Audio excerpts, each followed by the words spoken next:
Hello everyone, welcome to online classes. देखिए, हमारा topic चल रहा था जिम्नोस्पर्म का। जिम्नोस्पर्म में मैंने आपको साइकस कंप्लीट करवाया था, देन हम पाइनस के बारे में बात कर रहे थे। लास्ट वीडियो में हमने पाइनस की जो निडल लीफ होती है उसके बारे में बात की थी और उसमें रिप्रोडक्शन के बारे में हमने बात की थी। देखिए, निडल की स्ट्रक्चर दोबारा देख लीजिए, इसमें कौन कौन से पार्ट प्रेजेंट हैं, कॉर्टेक्स वाले पार्ट में किस तरह से सेल्स प्रेजेंट हैं और क्या स्पेसिफिक करैक्टर है वो सिर्फ और सिर्फ पाइनस में होता है।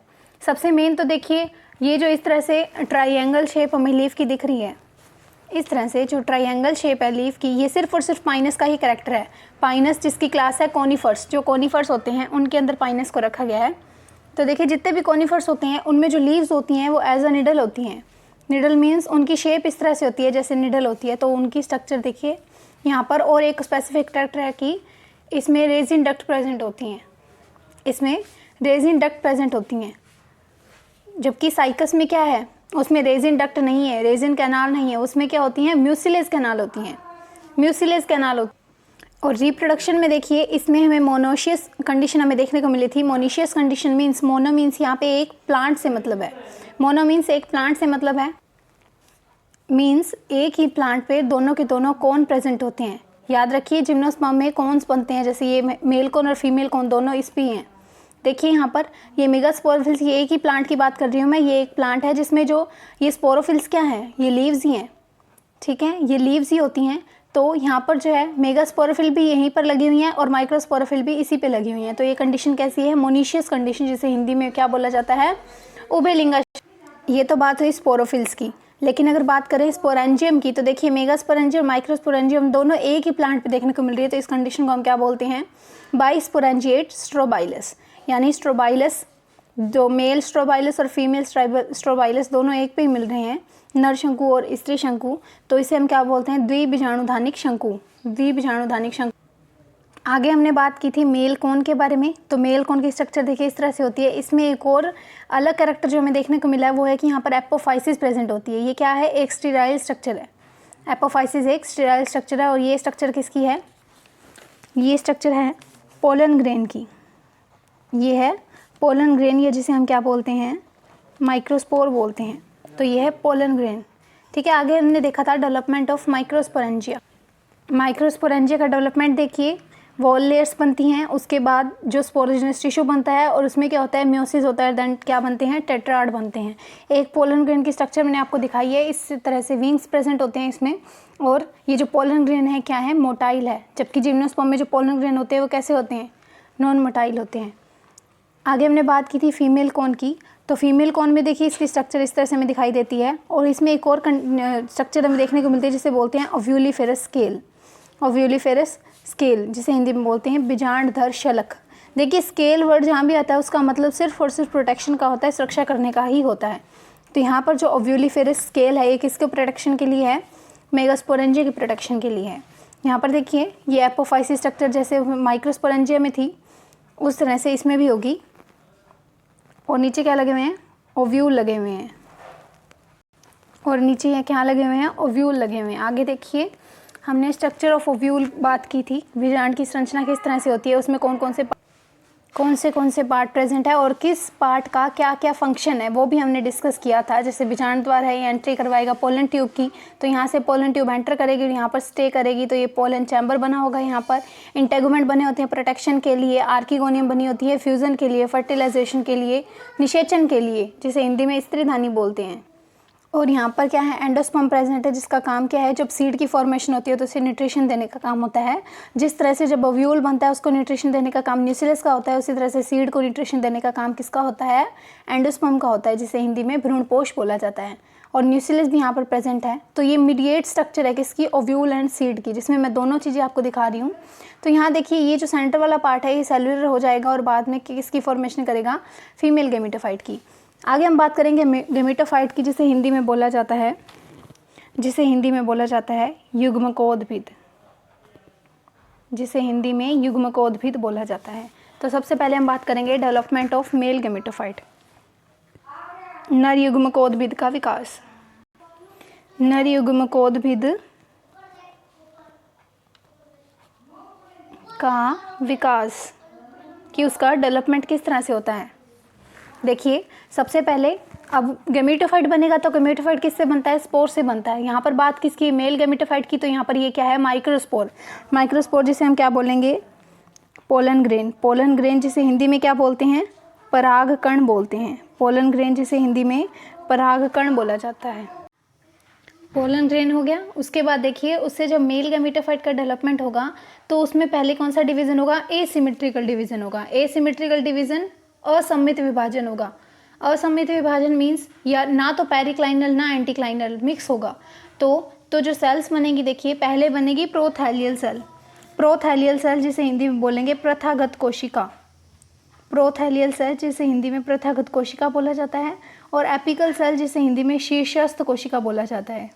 एपिकल सेल जिसे हिंदी में शीर्षस्थ कोशिका बोला जाता है। तो देखिए 2 सेल्स बनेगी इस तरह से। और उसके बाद जब डिवीज़न होगा तो कौन सी सेल बनेगी? एंथ्रीडियल सेल बनेगी और सेकंड प्रोथीलियल सेल बनेगी। Antheridial cell. एंथ्रीडियल सेल जिसे हिंदी में क्या बोलते हैं? पुधानी कोशिका। एंथ्रीडियल सेल जिसे हिंदी में पुधानी कोशिकाएं बोलते हैं। और ये कैसी हैं? प्रोथीलियल सेल। कौन सी? द्वितीय प्रोथीलियल सेल।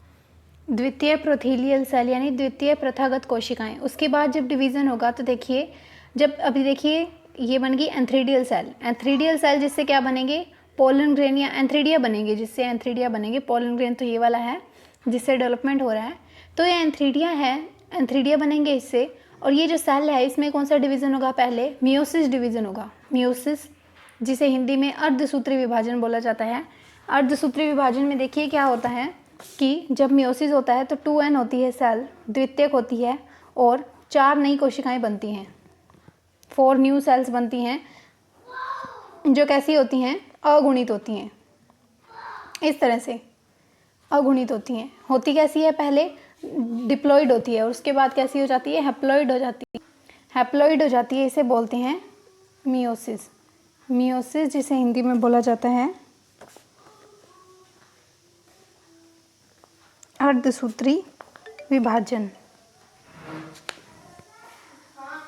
तो देखिए जब अर्धसूत्री विभाजन होगा तो इस तरह से डीजनरेटिंग सेल्स होंगी और जनरेटिव सेल्स होगी। मीन्स कि 4 सेल्स बनती हैं, टेट्राड बनते हैं जैसे, वैसे 4 सेल्स बनती हैं। और उन 4 में से कुछ तो क्या हो जाती हैं? डीजनरेट हो जाती हैं।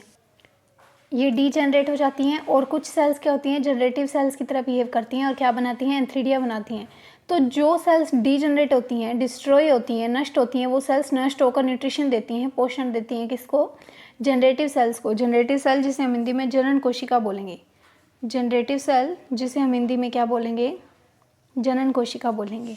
आगे देखिए इसमें अब क्या होगा? पोलन ट्यूब बनेगी। ये आउटर लेयर क्या थी? एक्साइन थी। इनर क्या थी? इंटाइन थी। तो एक्साइन जो होती है वो फट जाती है और जो इंटाइन होती है वो पोलन ट्यूब बनाती है। तो ये देखिए इस तरह से पोलन ट्यूब की फॉर्मेशन होती है।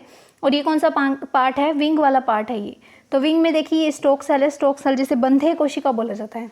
स्टोक सेल जिसे बंधे कोशिका बोला जाता है। और ये जो बॉडी सेल है जिसे क्या बोला जाता है? काय कोशिका। बॉडी सेल जिसे हिंदी में काय कोशिका, और पोलन ट्यूब जिसे हिंदी में पराग नली बोला जाता है। पोलन ट्यूब जिसे हिंदी में पराग नली बोला जाता है। और यहाँ नीचे कौन सी स्ट्रक्चर है? ट्यूब न्यूक्लियस की। ट्यूब न्यूक्लियस जो अंदर जाके जैसे ओव्यूल में जब एंट्री करेगी पोलन ट्यूब, तो ट्यूब न्यूक्लियस फर्टिलाइज हो जाएगा किसके साथ? सेंट्रल सेल के साथ। किसकी? ओव्यूल की सेंट्रल सेल के साथ। आगे देखिए यहाँ पर जब पोलन ट्यूब मैच्योर होती है तो यहाँ पर मेल गैमीट की फॉर्मेशन होती है। ये जो बॉडी सेल है, ये बॉडी सेल डिवाइड होकर क्या बनाती है? 2 मेल गैमीट बनाती है। मेल गैमीट जिसे हिंदी में क्या बोला जाता है? नरयुग्मक बोला जाता है। मेल गैमेट जिसे हिंदी में नरयुग्मक बोला जाता है, और पोलन ट्यूब जिसे हिंदी में पराग नली बोला जाता है या पराग नलिका बोला जाता है। तो देखिए यहाँ पर मेल गैमीट है और ये वाला पोर्शन क्या है? विंग है, जो इसको मोटाइल बनाते हैं, मूवमेंट के लिए हेल्पफुल होते हैं, तो उसे हम बोलते हैं विंग्स।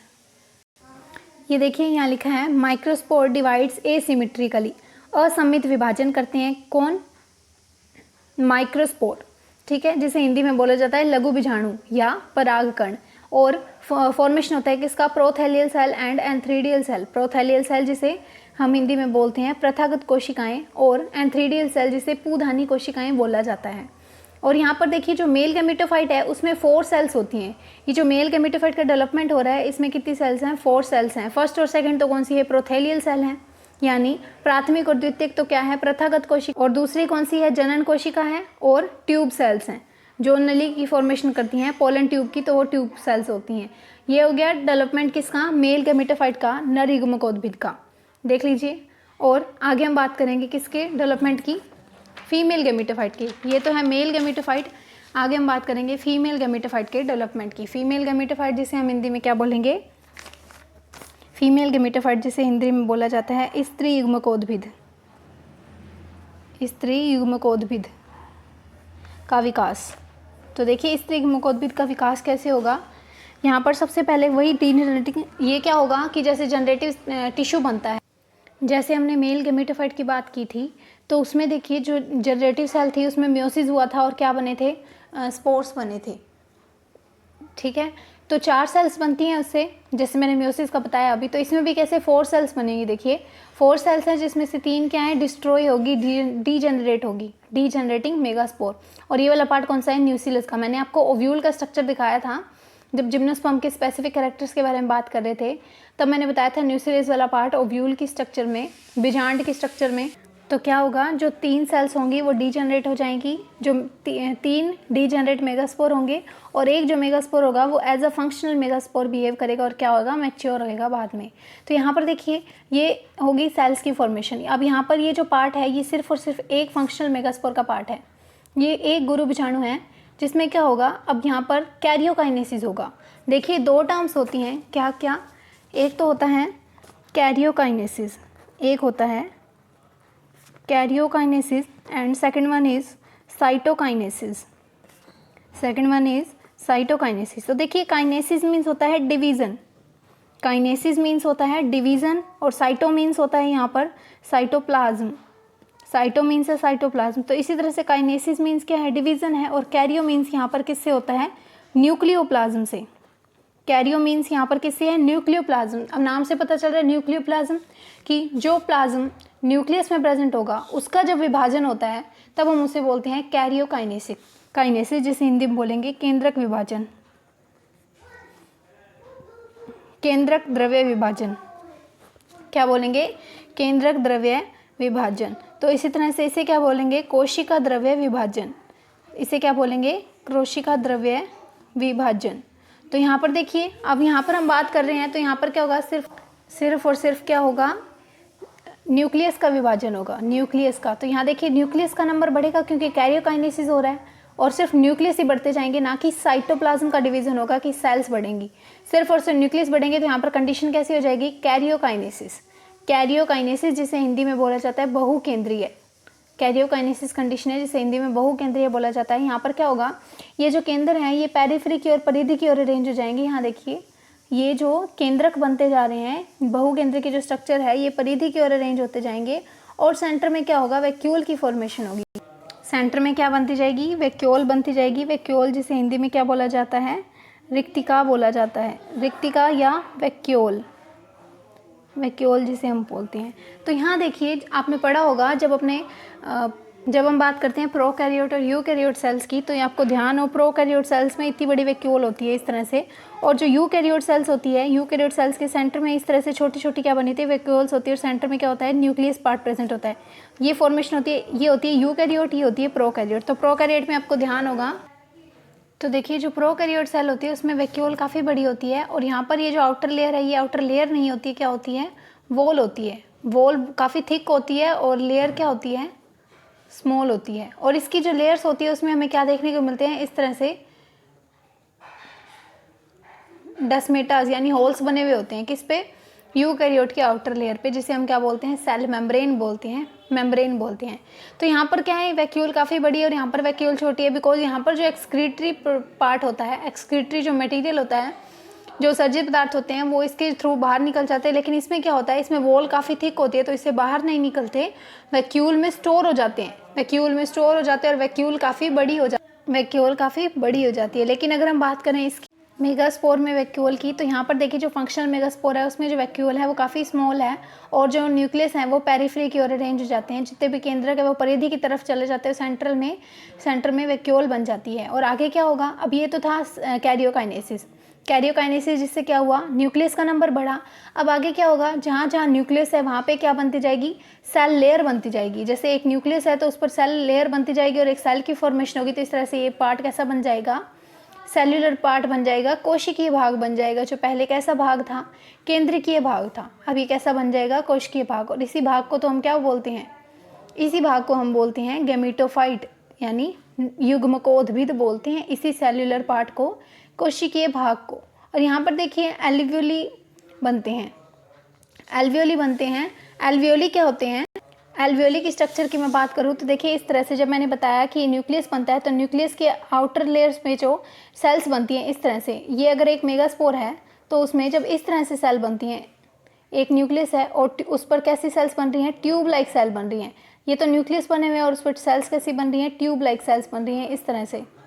ये देखिए ये ट्यूब लाइक सेल बन से, इस एक ट्यूब लाइक सेल को हम क्या बोलते हैं, एल्वियोली बोलते हैं। ये देखिए इस तरह से एक सेल को हम क्या बोलते हैं, एल्वियोली बोलते हैं। जैसे इसमें बनी है देखिए, इस तरह से एक न्यूक्लियस से ट्यूब सेल्स बन रही है जिसे हम क्या बोलते हैं, एल्वियोली बोलते हैं। और ये वाला पार्ट पूरा कैसा हो गया, फीमेल गैमेटोफाइट पार्ट हो गया। और इसके आउटर ये जो दिख रही है लेयर्स, आउटर ये जो लेयर्स दिख रही है इसे हम क्या बोलते हैं, न्यूक्लियस बोलते हैं। न्यूक्लियस जिसका काम क्या है, ये जब सेल्स की फॉर्मेशन हो रही है तो इसमें न्यूट्रिशन देने का काम किसका होता है, न्यूक्लियस का होता है। अब यहाँ पर देखिए एल्वियोली लिखा हुआ है, एल्वियोली लिखा हुआ है क्या है, radially elongated multinucleate tube like cell. अब यहाँ पर देखिए जो एक न्यूक्लियस है उस पर एक सेल बने, ये जरूरी नहीं है। सेल्स की फॉर्मेशन होती है उसमें न्यूक्लियस का नंबर ज़्यादा हो सकता है। यहाँ पर क्या लिखा है, मल्टी न्यूक्लिएट, मल्टी न्यूक्लिएट जिसे हिंदी में बहुकेंद्रकी बोला जाता है। तो देखिए यहाँ पर इसलिए इसे बोलते हैं एल्वियोली। और अब हम देखेंगे development of archegonia. Development of archegonia जिसे बोलते हैं स्त्रीधानी का विकास। तो देखिए कैसे होता है कि यहाँ पर ये जो ओव्यूल बना हुआ है, ये जो ओव्यूल में ये वाला माइक्रोपाइल वाला एंड होता है, इस एंड वाली जो सेल्स होती हैं, इस एंड वाली जो कोशिकाएं होती हैं, वो कोशिकाएं एज अ बिहेव करती हैं आर्किगोनियल इनिशियल। आर्किगोनियल इनिशियल जो आगे फॉर्मेशन करेगी किसकी, आर्किगोनियल की। तो देखिए जो आर्किगोनिया होती है उसकी अगर एक स्ट्रक्चर मैं आपको दिखाऊं तो इस तरह से होती है। ये एग सेल्स होती है और यहाँ पर ये वाली जो सेल्स होती हैं इसे वेंट्रल कैनाल सेल्स बोला जाता है, और सॉरी इसे नेक कैनाल सेल्स बोला जाता है। और ये वाली जो होती है वेंट्रल कैनाल सेल्स होती हैं, ये वाली, और ये वाली क्या होती है, एग सेल होती है। तो यहाँ पर देखिए आर्किगोनियल इनिशियल डिवीज़न होगा, आर्किगोनियल इनिशियल देन डिवीज़न होगा, उसके बाद क्या बनेगी, नेक सेल्स बनेगी, नेक सेल बनेगी नेक सेल, और उसके बाद ये वाली सेल बनेगी सेंट्रल सेल। एक तो बनेगी नेक कैनाल सेल्स जो नेक सेल्स की फॉर्मेशन करेगी, दूसरी होगी सेंट्रल सेल्स जो एग सेल की फॉर्मेशन करेगी जिसने फ्यूज़ होना है किसके साथ, पोलन ग्रेन के साथ। तो यहाँ देखिए ये नेक सेल्स बनेगी कहाँ पर, कौन से एंड पे, माइक्रोपाइल वाले एंड पे। और यहाँ पर क्या है, एग की फॉर्मेशन है और ये सेंट्रल सेल काफ़ी बड़ी हो गई है। और यहाँ पर ये जो प्लाज्म भरा हुआ है ये न्यूट्रिशन देने का काम करेगा किसको, एग सेल को। और यहीं एग सेल के ऊपर जस्ट यहाँ पर देखिए ये वाली जो स्ट्रक्चर है इसे हम बोलेंगे वेंट्रल कैनाल सेल, इसे हम बोलेंगे वेंट्रल कैनाल सेल। और ये वाली क्या होती है, नेक कैनाल सेल। और ये मेन जो सेल होती है कौन सी, एग सेल, जिसे हम हिंदी में अंड कोशिका बोलते हैं। आगे हम बात करें पॉलिनेशन की या परागण की। तो परागण मैंने आपको बताया था कि जिम्नोस्पर्म में जो पॉलिनेशन होता है वो बाय एयर होता है, तो उसे हम क्या बोलते हैं, उस टर्म को हम बोलते हैं एनीमोफिली, जिसे हिंदी में बोला जाता है, हिंदी में क्या बोला जाता है, वायु परागण। हिंदी में बोलते हैं वायु परागण, हवा के द्वारा परागण होना, तो उसे हम बोलते हैं विंड पॉलिनेशन या एनीमोफिली। आगे देखिए फर्टिलाइजेशन होगा। फर्टिलाइजेशन होगा तो क्या होगा कि जो एग सेल है, ये जो एग सेल है ये फ्यूज़ होगी किसके साथ, मेल न्यूक्लियाई के साथ फ्यूज़ होगी। जब मेल गैमेट और फीमेल गैमेट आपस में फ्यूज़ होंगे तो किसकी फॉर्मेशन होगी, जाइगोट की फॉर्मेशन होगी। जाइगोट की फॉर्मेशन होगी देन एम्ब्रियो, और एम्ब्रियो के बाद क्या बनेगा, सीड बनेगा। तो यहाँ देखिए जो एम्ब्रियो का डेवलपमेंट होता है वो दो तरह से होता है, दो टाइप से होता है, या दो स्टेप हैं इसके। कौन कौन से, तो देखिए पहले क्या बनता है, प्रो एम्ब्रियो बनता है, जाइगोट से प्रो एम्ब्रियो बनता है, और उस प्रो एम्ब्रियो से क्या बनता है, एक मैच्योर एम्ब्रियो बनता है। तो इसके दो स्टेप हैं। तो पहले हम डिस्कस करेंगे development of pro embryo from zygote, zygote से प्रो एम्ब्रियो का फॉर्मेशन। तो देखिए यहाँ पर जाइगोट बना हुआ है, जाइगोट 2n स्ट्रक्चर होगी। अब जो सेल्स होती है जाइगोट वाली, इस तरह से जो 2n सेल्स होती है जाइगोट की, और इस जाइगोट में देखिए क्या होगा, कैरियोकाइनेसिस होगा। इस जाइगोट में कैरियोकाइनेसिस होगा और क्या बनेंगे, न्यूक्लियस बनेंगे। ये देखिए न्यूक्लियस की फॉर्मेशन होगी, फ्री न्यूक्लियस, जिसे हम क्या कंडीशन बोलते हैं, मल्टी न्यूक्लिएट कंडीशन जिसे बोला जाता है, बहुकेंद्र की अवस्था। तो उसमें देखिए पहले क्या है, यहाँ जो नीचे वाली जो न्यूक्लियाई होंगे उस पर सेल्स की फॉर्मेशन होगी। तो पहले क्या बनेगी, 2 सेल स्टेज बनेगी। देखिए सिर्फ फ्री न्यूक्लियाई घूम रहे हैं, उस पर क्या होगा, अब आगे डिवीज़न होगा, जैसे माइटोसिस होता है, इसमें माइटोसिस होता है, उसके बाद फिर डिवीज़न होता है, तो सेल की फॉर्मेशन होती है, सेल लेयर्स बनती है। तो यहाँ पर पहले क्या बनेगी, 2 सेल्स बनेंगी। डेवलपमेंट ऑफ प्रो एम्ब्रियो में फ्री न्यूक्लियाई, देन क्या बनेगी, 2 सेल्ड बनेंगी। 2 सेल्ड के बाद इस तरह से क्या बनेगा, 4 सेल्ड स्टेज बनेगी। 2 सेल्ड से 4 सेल्ड स्टेज बनेगी और डिवीज़न होता जाएगा। देखिए ये 4 सेल बन रही हैं यहाँ पर, और इस तरह से फिर क्या होगा, फिर जब डिवीज़न होगा आगे तो 12 सेल डिवीज़न होगा। तो ये एक तरह से क्या होगा, ये जो 2 सेल हैं इनका जो पेयर बनता जाएगा, इस तरह से लेयर्स बनती जाएंगी सेल की, उसे हम क्या बोलेंगे, टायर बोलेंगे, टायर्स बोलेंगे आगे जब हम बात करेंगे। तो देखिए यहाँ पे 12 सेल्ड स्टेज बनती है, 12 कोशिकाएं वाली अवस्था बनती है। उसके बाद जब यहाँ पर डिवीज़न होगा तो 16 कोशिकाओं वाली अवस्था बनेगी, 16 कोशिकाओं वाली अवस्था बनेगी। और ये लास्ट स्टेज होती है किसकी, प्रो एम्ब्रियो की। तो प्रो एम्ब्रियो में कितनी सेल्स होती हैं, 16 सेल्स होती हैं। और ये डिवीज़न इस तरह से होता चल जाता है, पहले 2 से 4, 4 से 12, देन 12 से 16, इस तरह से डिवीज़न होता है। और क्या बनता है, प्रो एम्ब्रियो, जो कि कैसा है, 14 सेल स्टेज है प्रो एम्ब्रियो। तो जो कैसी है, 16 सेल स्टेज है। आगे देखिए development of embryo from pro embryo.